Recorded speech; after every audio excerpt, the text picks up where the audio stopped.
Okay, front foot targeting. The short and simple version of it is our dogs are going to target their front feet to an object. The object can be an inflatable piece of equipment like a fit bone. It can be a climb table, a climb junior, a dog bed folded in half, a pillow, foam pad, one of the Fit Paws octagons here. It could be lots of different things, a paver, a book, like lots of things. If you have a question about something that you have just at home that you want to use, let me know because I am all about using what we've already got instead of going out and buying stuff.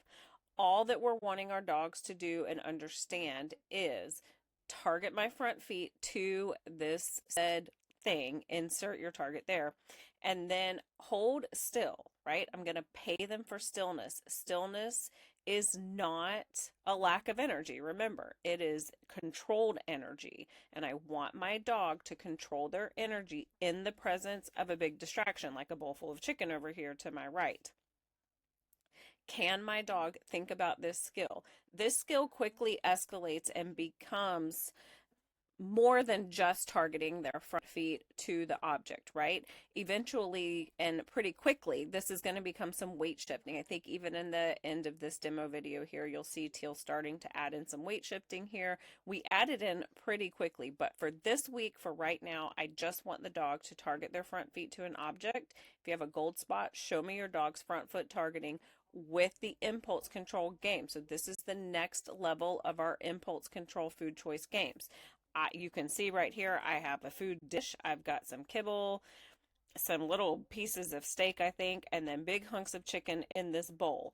I don't want her diving for this bowl. I don't want her obsessing over this bowl. I don't want her just salivating and drooling over this bowl and incapable of thinking about anything else that I'm asking her to do here, right? Because this whole picture just builds for our dogs, right? This becomes trial environment. This becomes training environment. This becomes other our dogs arousing them and distractions in the environment. So we need to be able to do it on the most fundamental clean slate, like at home, before we can take this on the road. So all we're going to be doing, if I can hit play, I'm going to move some other stuff out of the way, and you have to excuse the mess. I'm in between studios right now, remodeling.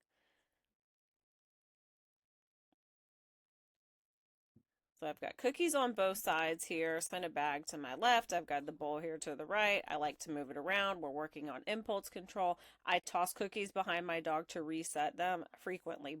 My border collies do not like just standing still, and they start to worry, especially Teal here, if she stands still and does one thing for too much. So a quick cookie toss behind her to reset allows me to build in a little more duration for our activities. Now here I'm,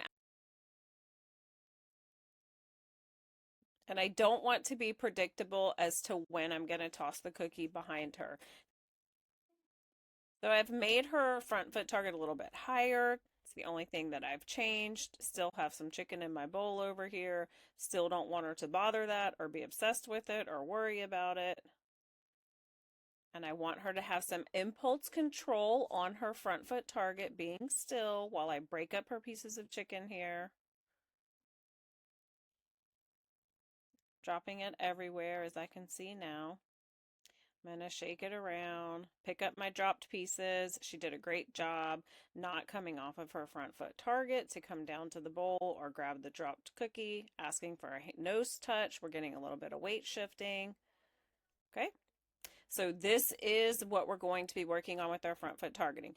If your dog has a pretty solid generalized, maybe even a proofed front foot target that you can add in the food choice game complexity to that, then you could go ahead and ask for a nose touch or a chin rest and have your dog do a little bit of micro weight shifting, and we will go from there.